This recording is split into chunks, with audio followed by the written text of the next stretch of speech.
Yesterday, a Class A office tower in St. Louis sold for $3.6 million. It last sold for $205 million. That is a 98% loss. Let that number sink in. 98%. This isn't a bad deal. This isn't a market correction. This isn't a dip. This is a balance sheet detonation. If you bought a house for $200,000 and tomorrow it was worth $4,000, you wouldn't just be bankrupt. You would be obliterated. Your life savings would be gone. Your credit would be destroyed. You would be financially erased. But this isn't about one building in St. Louis. This isn't about one bad developer making a bad bet. This is about the collateral that underpins the entire U.S. banking system. There's over $1.5 trillion in commercial real estate debt maturing by the end of 2026. And the banks are holding collateral that is effectively worthless. They are pretending they are solvent. They aren't. We are currently in stage 3, the extend and pretend phase. Stage 4 is the bail-in. Welcome to the demolition of the American middle class. To understand the detonation, you have to look closely at the ghost towers. You have to look at the AT&T Tower in St. Louis, 909 Chestnut Street. It is 44 stories tall. It has 1.46 million square feet of space. It was the jewel of the city, the largest office building in the entire state of Missouri. In 2006, investors fought to buy it for $205 million. They lined up to bid on it. They thought it was a safe asset, a bond wrapped in brick. They thought it was impossible to lose money on a skyscraper in a major American city. Today, it sold for roughly $2.50 per square foot. Think about that physics of that price. You cannot buy a latte at Starbucks for $2.50. You cannot buy a gallon of gas for $2.50. But you can buy a square foot of a steel and glass skyscraper for that price. The carpeting in the hallway is worth more than the building itself. The copper wiring in the walls is worth more than the equity. Why? Why did this happen? Because the building is empty. And an empty building isn't an asset. It is a liability. It is a cancer that eats cash. You have to heat it. You have to cool it. You have to pay property taxes on it. You have to insure it. You have to pay security guards to watch empty hallways. And if nobody's paying rent, that money comes out of your pocket. It comes out of your pocket every single month until you run out of money. And that is what is happening across America. The media wants you to believe St. Louis is an outlier. They want you to believe this is just a Rust Belt problem. They are lying. St. Louis is just the first domino. Look at San Francisco, the tech capital of the world, the city with the highest real estate prices in history. The vacancy rates there have topped 30%. That is a record. That is higher than the dot-com crash.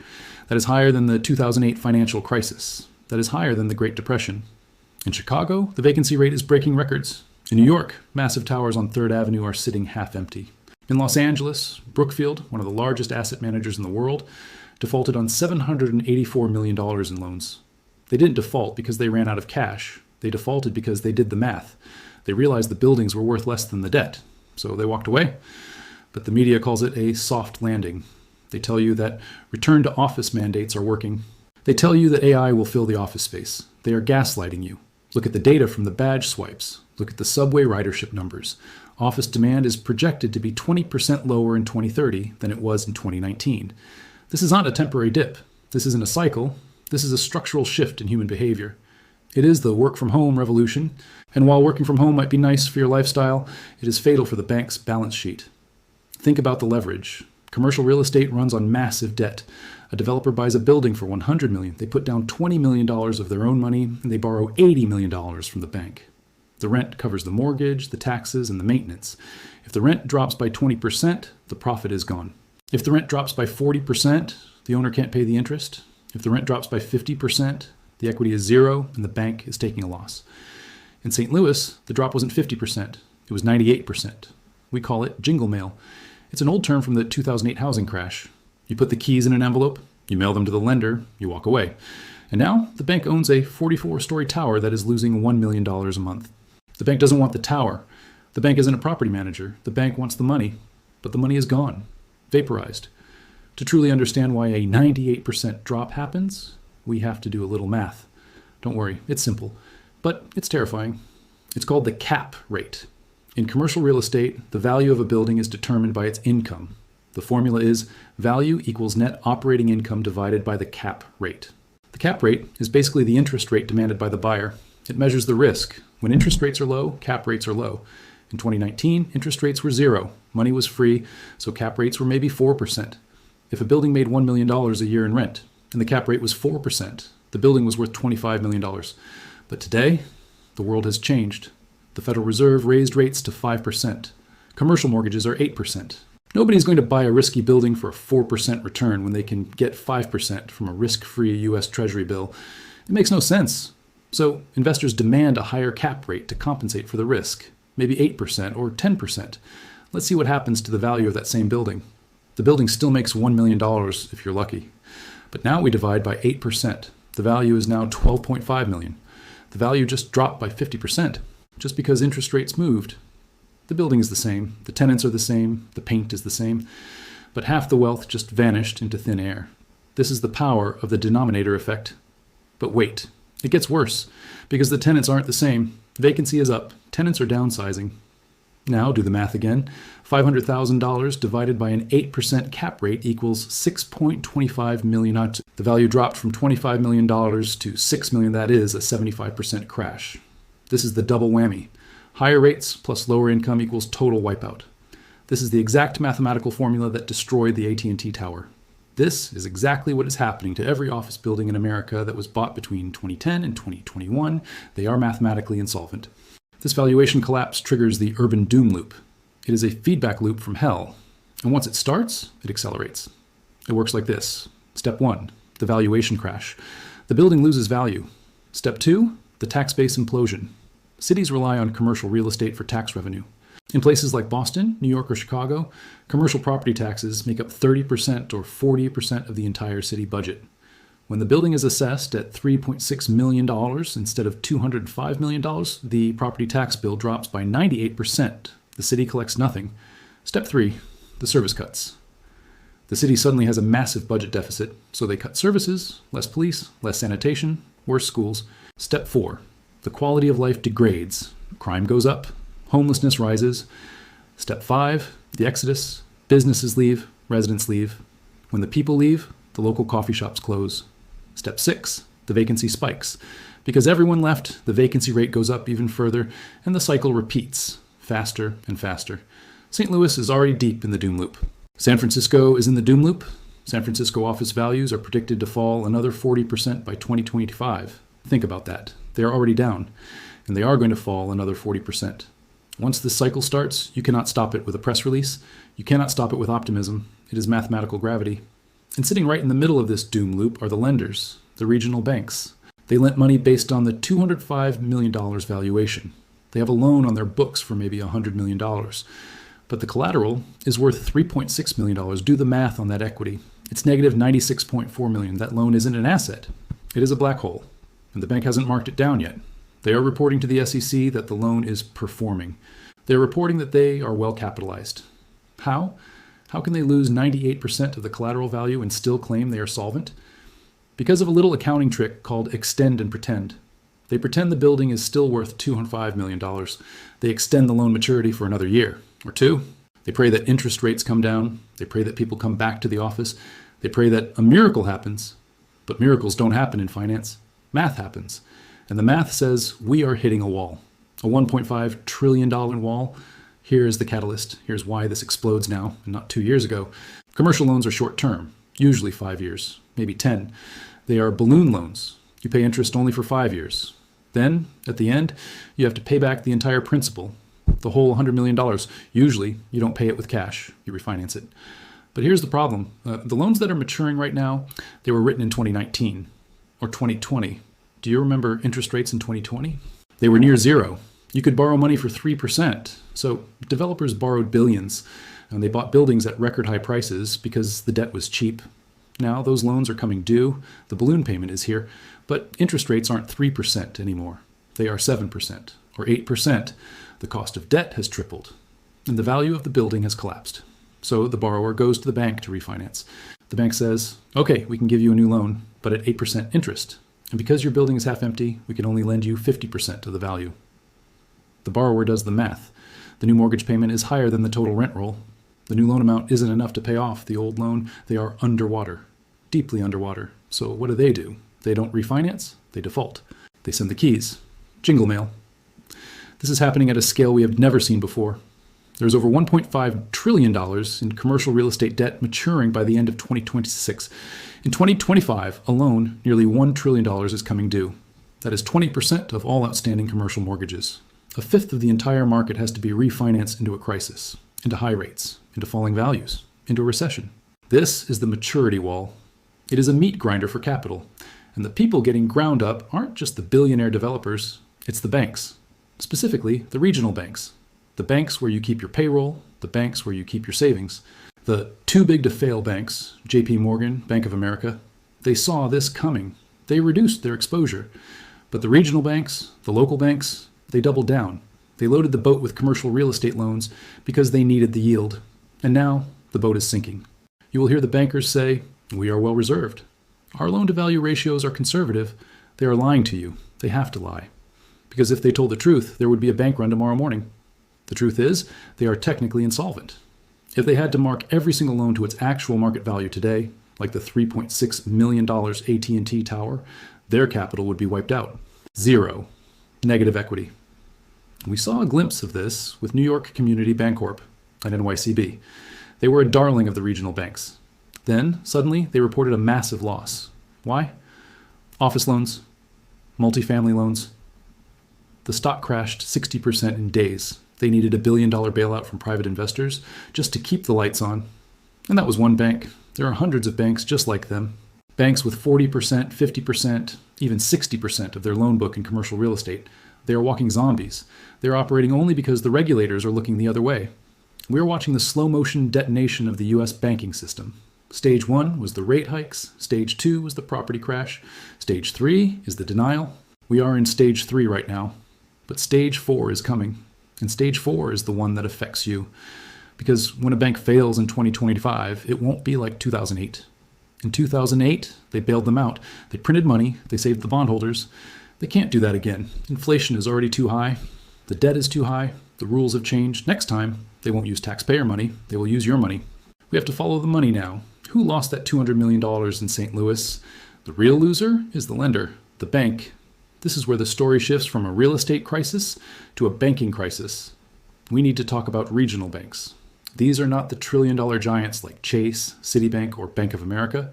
Those are GSIBs, global systemically important banks. We're talking about the mid-sized banks, the engines of the local economy, banks with $10 billion to $100 billion in assets. And they have a dirty secret. They are addicted to commercial real estate. In some cases, it is 60%, 70%, or even 80% of their total loans. They went all in on office towers, strip malls, and apartment complexes. So here's the question you should be asking. If the collateral is crashing, why aren't the banks failing right now? Why is the ATM still working? Because of a regulatory hallucination called HTM, held to maturity. Here is how the scam works.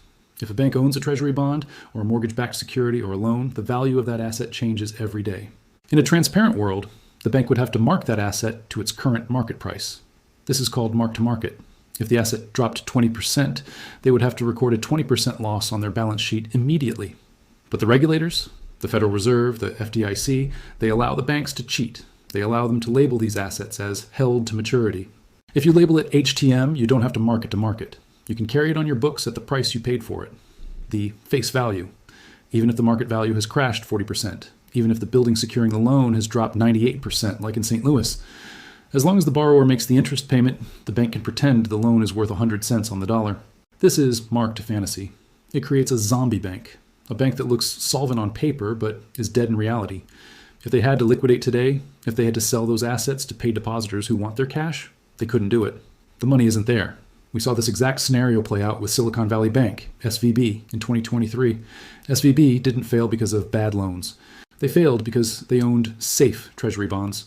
But they bought those bonds when rates were 1%. When rates went to 5%, the bonds lost value. SVB had them labeled as held to maturity. They were hiding the losses. But when depositors asked for their money, SVB had to sell the bonds. Once they sold them, the losses became real. The capital evaporated. The bank died in 48 hours. Now, imagine that same scenario, but instead of treasury bonds, it's commercial real estate loans. You can sell a treasury bond in a second. It is liquid. You cannot sell a defaulted office tower in St. Louis. It is illiquid. It is an anchor dragging the bank to the bottom of the ocean. So the bank and the borrower make a deal with the devil. It's called extend and pretend. Or, as the insiders call it, delay and pray. Here's the exact playbook they are using right now. The bank agrees to extend the loan for 12 to 24 months. We won't make you pay the balloon payment yet. The bank might artificially lower the interest rate for a year to make it affordable for the borrower. The most criminal part, sometimes the bank lends the borrower more money just to pay the interest on the old loan. It's a circular financing Ponzi scheme. They kick the can down the road. They pretend the loan is good. They pretend the borrower is solvent. They avoid the write-down and the regulators. They let it happen. But here's the problem with extend and pretend. It only works if the market recovers. It assumes that in 2 years, prices will go back up. But we know the truth. The work from home shift is permanent. Interest rates are higher for longer. The recovery isn't coming. So they're extending into a black hole. Instead of taking a small loss today, they are guaranteeing a catastrophic loss tomorrow. They are turning a recession into a depression. And the contagion isn't just inside the banks. It is in the shadow banking system. CMBS, commercial mortgage-backed securities. These are bonds backed by pools of commercial mortgages. Banks own them. Pension funds own them. Insurance companies own them. Who holds the risk? You do. If you have a pension, you own this debt. If you have a life insurance policy, you own this debt. The banks offloaded some of the risk, but they kept the toxic tail. We are seeing defaults in CMBS skyrocket. Borrowers are walking away from huge portfolios. Blackstone, the largest landlord in the world, handed back the keys to a Manhattan office tower. Brookfield defaulted on office loans in Los Angeles. PIMCO defaulted on $1.7 billion in Columbia Property Trust mortgages. These are the smart money. These are the most sophisticated investors on earth. And they are defaulting. They are choosing to walk away. If Blackstone is defaulting, what chance does the local regional bank in Ohio have? Blackstone can afford to lose a building. It's a rounding error for them. For the regional bank, that building is their capital buffer. When Blackstone walks away, the regional bank dies. So here's the verdict. Based on the mark-to-market losses on commercial real estate, based on the $1.5 trillion debt wall, based on the 50% decline in office values, hundreds of U.S. banks are technically insolvent right now. Their liabilities exceed their assets. If they had to liquidate today, they could not pay you back. They are running on faith. They are running on the hope that you won't ask for your money. But faith is a fragile thing. All it takes is one headline, one rumor, one panicked tweet, and the herd moves. We live in the era of digital bank runs. We need to talk about the speed of money. In 1930, you had to stand in line to get your money out. It took hours. The bank could close the doors at 3 p.m. and calm people down. In 2024, a bank run takes seconds. You move $10 million with a thumb swipe on an iPhone. Silicon Valley Bank lost $42 billion in 10 hours. $42 billion gone. In a single day. That is $4.2 billion an hour, $70 million a minute, $1 million a second. No bank on earth can survive that. No amount of capital can survive a digital run. And when the commercial real estate bomb detonates, when the extend and pretend game ends, when the news breaks that Bank X is insolvent, the panic will be instant and global. Which brings us to the most dangerous question of all. When the banks fail, who pays? In 2008, the taxpayer paid. But the government is broke. They are running $2 trillion deficits. They cannot print another $5 trillion without triggering hyperinflation. So they have a new plan. It's already written into law. It's called Title II of the Dodd-Frank Act. It's called the bail-in. And it is designed to take your money to save their system. We all remember 2008. The banks gambled. The banks lost. And the government wrote them a check. The public was furious. So in 2010, they passed the Dodd-Frank Act. But buried deep inside that massive legislation, specifically in Title II, is the Orderly Liquidation Authority. This section explicitly forbids taxpayer bailouts. It creates a mechanism to liquidate failing financial companies without using public money. The FDIC states clearly that in this new process, losses would be borne by shareholders and unsecured creditors, and not taxpayers. That sounds good, right? No more bailouts for greedy bankers. But wait, who are the unsecured creditors? You might think it's other banks or bondholders. But if you look at a bank's balance sheet, who is the biggest lender to the bank? It's the depositor. It's you. You need to understand the legal reality of your bank account. When you put money in a bank, you think you are depositing it. You think you're storing it in a digital vault with your name on it. You are wrong. Legally, once you hand that cash to the teller, it is no longer your money. It becomes the bank's property. You become an unsecured creditor. You hold an IOU from the bank. You have a claim on the bank's assets, but you are at the back of the line. If the bank goes bust, you don't own the cash in the vault. You own a claim. And claims can be restructured. Claims can be written down. Claims can be wiped out. This is the bail-in. It is the opposite of a bailout. In a bailout, money comes from the outside, the government, taxpayers, to save the bank. In a bail-in, money is taken from the inside, the creditors, us depositors, to save the bank. Here's how it works under the new laws in the US and Europe. When a bank is deemed failing because of its commercial real estate losses, the Secretary of the Treasury appoints the FDIC as receiver. They seize the bank. But they don't liquidate it immediately. They want to keep it running to prevent systemic panic. They create a bridge financial company. But the bank has a hole in its balance sheet. Its assets, the bad real estate loans, are worth less than its liabilities, your deposits. So the regulator has to plug the hole. How do they do it? They take a percentage of the unsecured debt and they wipe it out. Or they convert it into equity. Imagine you have $100,000 in the bank. On Friday, it is cash. You can spend it. On Monday, the bank fails. A bail-in is triggered. You log into your account. You see $60,000 in cash. And you see 40,000 shares of stock in the new bank. Your money was confiscated to recapitalize the institution. You are now an unwilling shareholder in a failed bank. Can you spend those shares? No. Are they worth anything? Probably not. Your wealth was just effectively nationalized to cover the bad bets of the commercial real estate department. This is not a conspiracy theory. This is the law. Now, I hear you screaming at the screen, but what about FDIC insurance? I'm covered up to $250,000. Yes, theoretically. If you have under $250,000, you should be safe. The law prioritizes insured depositors, but there is a catch. Two catches, actually. Catch number one, the FDIC is broke. The FDIC Deposit Insurance Fund holds about $137 billion. That sounds like a lot of money, but there are over $17 trillion in deposits in the U.S. banking system. The reserve ratio is about 1.25%. They have roughly 1 penny for every dollar of deposits they insure. If one or two medium-sized banks fail, the FDIC can handle it. But if the commercial real estate collapse triggers a systemic failure, if 50 regional banks go down at once, the fund goes to zero instantly. Then what? Then the FDIC has to borrow from the Treasury, which means printing money, which means inflation. So even if you get your dollars back, they will be worth less. It is a bail-in via inflation. Catch number two, the uninsured trap. Do you have a business? A payroll account? Did you just sell a house? Do you have retirement savings? It is very easy to exceed the $250,000 limit. In 2023, when Silicon Valley Bank failed, nearly 90% of the deposits were uninsured. Those people were facing a total wipeout. The government broke its own rules and bailed them out anyway. But they warned, do not expect this every time. They set a precedent, but they cannot afford to keep it. When the $1.5 trillion CRE bomb explodes, they will have to choose hyperinflation or bail-ins. Don't believe it can happen? Look at Cyprus in 2013. It was the test case, the laboratory. The Cypriot banks failed because they held too much Greek debt. They were insolvent. The EU refused a full bailout, so they executed a bail-in. Depositors with over 100,000 euros woke up to find 47.5% of their money gone, seized, vanished. In exchange, they got worthless bank equity. It happened overnight. A bank holiday was declared, ATMs were shut off, online transfers were blocked.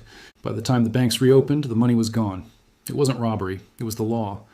And the global regulators looked at Cyprus and said, this works. This is the model. You might be sitting there thinking, I bank with a big international bank. I don't use small regional banks in Missouri. I'm safe. Or maybe you are watching this from Europe or Canada or Australia thinking, this is a crazy American problem. It doesn't affect me. You are wrong. The banking system does not have borders. It only has wires. It is a daisy chain of liabilities wrapped around the entire planet. And the commercial real estate bomb in the United States is currently radioactive. It is poisoning balance sheets in Tokyo, in Frankfurt, in London, and in Toronto. We call this the contagion, and it has already breached the containment wall. Look at Japan, Aozora Bank. It is a major commercial bank in Tokyo. In early 2024, its stock crashed 20% in a single day. Why? Because they went all in on office towers in Chicago and Los Angeles. They thought U.S. real estate was the safest asset in the world. They were wrong. When the U.S. office market collapsed, it blew a hole in a Japanese balance sheet 6,000 miles away. Now look at Germany. Deutsche Pfandbriefbank, PBB, a major lender. Their bonds collapsed to distress levels. Why? Because they hold billions in U.S. commercial mortgages. If PBB fails, it triggers the Landesbanks. If the Landesbanks fail, it triggers Deutsche Bank. And if Deutsche Bank fails, the world stops. Deutsche Bank is the patient zero of the global derivatives market. They sit on a quadrillion-dollar mountain of derivatives exposure. They are counterparty to JP Morgan, to Citibank, to HSBC. If a German bank collapses because of a loan on a New York skyscraper, the shockwave travels instantly back to New York. And this brings us to the final, most terrifying realization. It's not just about your bank deposit. It's about everything you think you own. We talked about the bail-in for cash deposits. But there is a deeper layer to this legal trap. It is called the Great Taking. You need to know about Uniform Commercial Code, UCC, Article 8. This is the law that governs the ownership of financial assets in the United States. Decades ago, if you bought a stock, you got a paper certificate. You owned it. It was property. If the broker went bankrupt, the liquidators couldn't touch your stock certificate. It was yours. But they changed the laws quietly. Today, you don't own shares. You own a security entitlement. Read your brokerage agreement. Read the fine print. You are a beneficial owner. The real owner is the DTC, Depository Trust Company. Your name is just an entry on a ledger. Why does this matter? Because of priority of claims. Under the new laws, if your brokerage or the custodian bank goes bankrupt, your security entitlement is treated as a general claim. You are an unsecured creditor of the brokerage. If the derivatives market blows up, if the GSIB banks fail, they have super priority. The secured creditors, the big banks, take the assets first. They can legally confiscate the collateral held in your brokerage account to settle their derivatives debts, your stocks, your bonds, your ETFs. They can be swept away to save the system. This sounds insane. It sounds illegal. It is not. It has been codified into law in all 50 states and across the EU. They have legally redefined property to be a contractual claim, and claims can be zeroed out. This is the ultimate endgame. The commercial real estate crisis is just the trigger. It is the loose thread that unravels the sweater. When the $1.5 trillion default hits, it destroys the capital of the regional banks. The regional banks fail. The FDIC goes broke. The contagion spreads to the GSIB banks, the too big to fail banks. The derivatives bubble pops. And when the smoke clears, they trigger the resolution authority. They bail in the depositors. They seize the security entitlements. They reset the system. And they issue a central bank digital currency, CBDC, to pick up the pieces. They will tell you it's for your safety. They will tell you it's to stabilize the market. But the result is the same. They end up with everything. You end up with nothing. So what do? The warning lights are flashing red. The St. Louis Tower is the siren. The NYCB loss is the siren. The Dodd-Frank legislation is the siren. You must understand the concept of counterparty risk. The solution is to minimize your exposure to the banking system. Here's the survival playbook. 1. Diversify banks. Don't keep all your eggs in one basket, especially not a regional bank with heavy commercial real estate exposure. Look for GSIB banks, global systemically important banks like JP Morgan or Citibank. They are too big to fail. The government will likely print money to save them rather than bail them in. It's not fair, but it's reality. The small banks will be sacrificed. The big banks will be protected. 2. Treasuries. You can hold U.S. Treasury bills directly, not through a bank, through Treasury Direct or a segregated brokerage account. A T-bill is a direct obligation of the government. It is safer than a bank deposit, and right now it pays you 5% interest.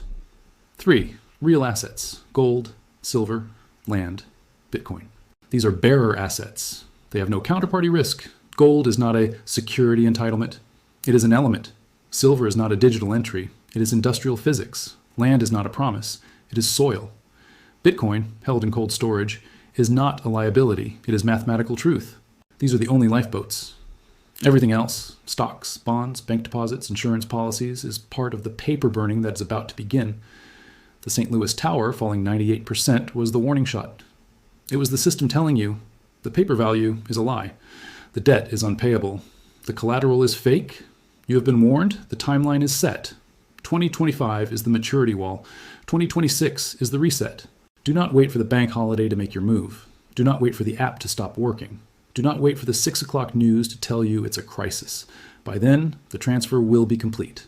Get out of the burning building. Get out of the unsecured creditor line. Become an owner before the bail-in begins.